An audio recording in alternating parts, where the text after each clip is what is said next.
find what feels comfortable here. It's very common for the right hip to lift. So notice if that's happening. If the right hip is lifted, you may need to straighten the bottom leg, or you can just physically try to push it down. And this is one where you can really help each other. Can you turn that way so that your foot is facing the wall? Yeah. So if you want to really help each other here, your partner first will help you press down the hip that often lifts, just as a reminder to press it down. And then with the hand or with the foot, they can find right where your sacrum is. They're pressing in slightly, but mostly up. And you'll have to ask your partner, does that feel good? Does that feel good? Yes. Okay, so that's helping them sit up nice and tall. And now we're going to twist. Inhale, lengthen the spine first. Always lengthen before you twist. And then exhale, twist towards the knee that's bent. If they can bring their hand all the way back here, which maybe they won't, that's fine, they can also put it on your knee. Is that comfortable? Mm-hmm. Okay. And then with your hand, just like we did before, you can put it right here on the shoulder and just very gently help them to twist. Always inhale, lengthen, and then exhale and twist. Inhale, lengthen, exhale and twist. One more. Inhale, lengthen, exhale, twist. Inhale, lengthen as you come out of the twist. Woo! And now we'll switch to the other side. You can straighten the top leg, bend the other one, and cross it over. And oftentimes, two sides feel very, very different. So maybe this side feels more difficult. It's an opportunity to feel grateful for the fact that the first side felt so nice and clean and open. All right, so partners. Foot goes right on the sacrum, and I'm just pressing with the big toe ball mound, and in just slightly, mostly up. And then I use my heel to kind of dig down into the earth. And both of his hips are down in the ground, but I would check that as well first. Inhale, lengthen the spine. Exhale and twist. Inhale, lengthen. Exhale, twist. Inhale, lengthen. Exhale, twist. Inhale, lengthen. Exhale, smile and twist. Inhale, lengthen as you untwist. And you can relax out of the pose. And then we're going to come lay down on our bellies. And we'll just take a few moments here. You can put the forehead on the mat. Relax the hands, relax everything, and just feel what it feels like to be relaxed.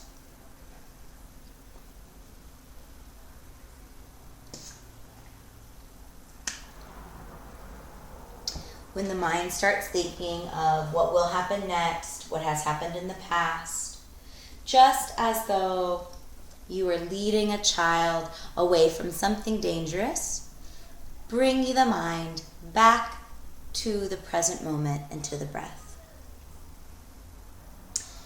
This next pose is Shalabhasana, locust pose. So even though a locust in some traditions has some negative connotations, in yoga we like to think about all beings as being equally deserving of our love.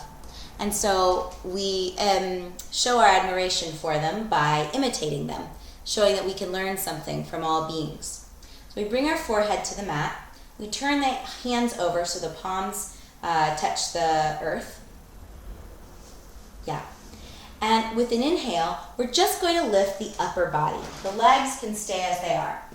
But with the legs, you're going to press them down and towards the earth. If your hands can come off the mat, even better. If not, no worries. You can keep them down on the ground. And partners here, if you'd like, you're going to do a couple of things. The first one to take the hands, just like we did in Tadasana, press down towards the feet. So I'm lengthening his lower back so that it doesn't compress. Does that feel okay? Mm-hmm. Okay. And then whenever you want to, you can come down and relax, turn the head to one side, and partners, you can give a little massage. It's also nice to do diagonal, so one hand up here, one down here. Wait for them to exhale. And press, lengthening. And the other side. Inhale and exhale. And we'll do that pose again. This time, if you want to try and lift the legs, you can. But before you do so, see if you can rotate the thighs in. So I'm going to show you standing first. This is how our legs usually are, especially when we're lying down. So though you're lying down, see if you can lift the leg, rotate it in, then bring it back down to the earth. And do that with both legs. Awesome. And wait for an inhale. Instead of thinking about lifting the front of the body up, instead think about bringing the heart and the head forward, and it comes forward, forward, forward so much that it lifts up, just like a plane. A plane doesn't just go straight up. It goes forward, forward, forward so much until it has so much energy, it just has to come off the ground. So take a deep breath in, prepare, and, or come all the way up. Beautiful job. Find length here. And again, partners, we'll press down towards the feet, so really back, to give them more length. And they automatically can come a little farther up. And if they feel stable here, you can also take the hands underneath and give them a little opening here. But be careful about the lower back. If there's any compression, come right down. And with your breath, come down, turn your head to the opposite side, and any kind of massage you'd like to give your partner. With partners, you can rock their hips from side to side. It feels really nice. And feel grateful for the fact that you get to rest for this moment. It's one thing that makes it easy to find gratitude for if you're in a difficult pose. Be grateful for the moments you get to rest. And now we've opened up our hearts, we've opened up our hips. We're going to work on a pose that I think, Mom, is one of your favorites. So bring the hands underneath the shoulders and press back to downward dog or to seated or to child's pose. And from here we're going to make our way to standing. So however you'd like to get there, you can walk the feet forward, you can walk the hands back. And once we're in standing, we're going to work on a balancing pose. So first, bring the feet so that they're hips width distance.